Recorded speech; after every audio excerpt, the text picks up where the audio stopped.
السلام علیکم ویورز، میں سجاد مہر یوٹیوب چینل لا اسٹوڈیو پر ایک نئی ویڈیو کے ساتھ حاضر ہوں۔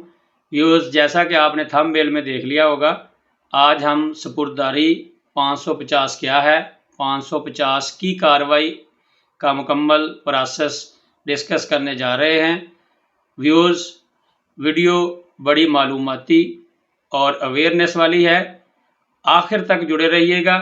جو نئے ویورز ابھی شامل ہوئے ہیں وہ ہمارا چینل سبسکرائب کر دیں اور بیل آئیکن پریس کر دیں تاکہ ہر نئی معلوماتی ویڈیو آپ تک پہنچتی رہے۔ جی ویورز، 550 ضابطہ فوجداری کیا ہے؟ 550 ضابطہ فوجداری میں ہر پولیس افیسر کو یہ اختیار ہے کہ کوئی بھی لاوارث چیز، کوئی بھی ایسی چیز جو مستباۃ السرقت ہو، جس کے بارے میں یہ شبہ ہو کہ یہ چوری کی ہے، یا ایسے حالات میں ملے کہ جس سے یہ شبہ ہو کہ کوئی جرم ہونے والا ہے، تو پولیس افیسر اس چیز کو، اس گاڑی کو اپنے قبضہ میں لے سکتا ہے۔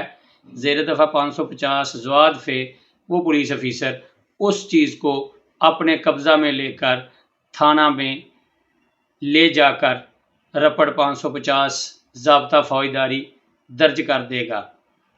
اگر آپ کسی گاڑی پہ جا رہے ہیں تو پولیس افیسر کو یہ اختیار ہے کہ اس کے کاغذات، ثبوت ملکیت آپ سے چیک کرے۔ اگر آپ کے پاس اس کے ثبوت ملکیت نہیں ہیں تو وہ گاڑی بھی 550 میں بند ہو سکتی ہے۔ اب اس کی سپرداری کا عدالت کا کیا پروسیس ہے؟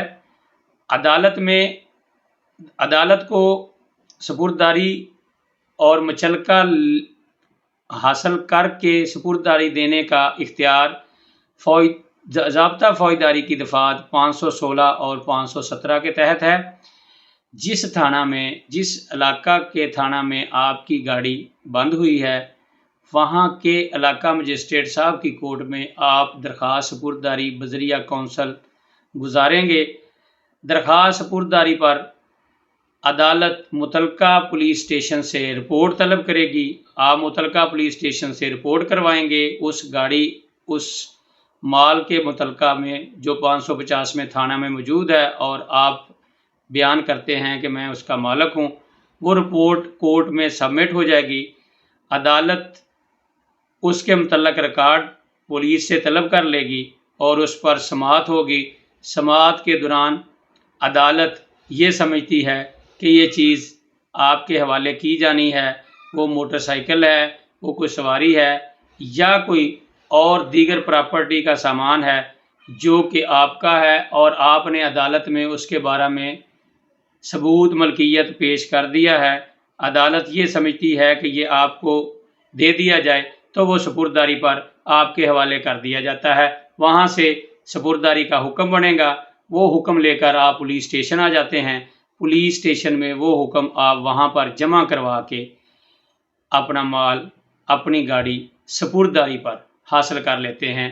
سپرداری کی دو اقسام ہیں، ایک حتمی سپرداری اور ایک فائنل سپرداری، ایک عبوری سپرداری، ایک حتمی سپرداری۔ عبوری سپرداری میں یہ ہے کہ آپ کا ایسا مال مقدمہ ہے جس کا ابھی عدالت میں فیصلہ چل رہا ہے، کیس چل رہا ہے، یا کوئی ایسی چیز ہے جس کے ایک سے زیادہ مالک آ گئے ہیں تو معاملہ دریافت طلب ہے، تو عدالت اس میں دریافت کے بعد حتمی عارضی سپرداری، عبوری سپرداری پہ آپ کو چیز دے کے مچلکہ مانگے گی۔ مچلکہ آپ کو کورٹ میں جمع کروانا پڑے گا اور آپ وہ چیز سپرداری پہ حاصل کر لیں گے۔ حتمی سپرداری یہ ہے کہ جب آپ عدالت میں فیصلہ کیس کا مکمل ہو جاتا ہے تو آپ کو جو چیز سپرداری پہ دی جاتی ہے وہ حتمی سپرداری پہ چیز آپ کے حوالے ہوتی ہے، وہ پھر بار بار آپ کو عدالت میں پیش نہیں کرنی پڑتی۔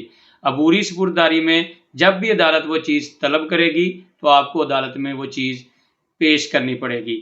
ویورز، آج کی ویڈیو کے بارے میں اگر آپ کے ذہن میں کوئی مزید کوسچن ہو تو آپ بذریعہ کمنٹس آپ پوچھ سکتے ہیں۔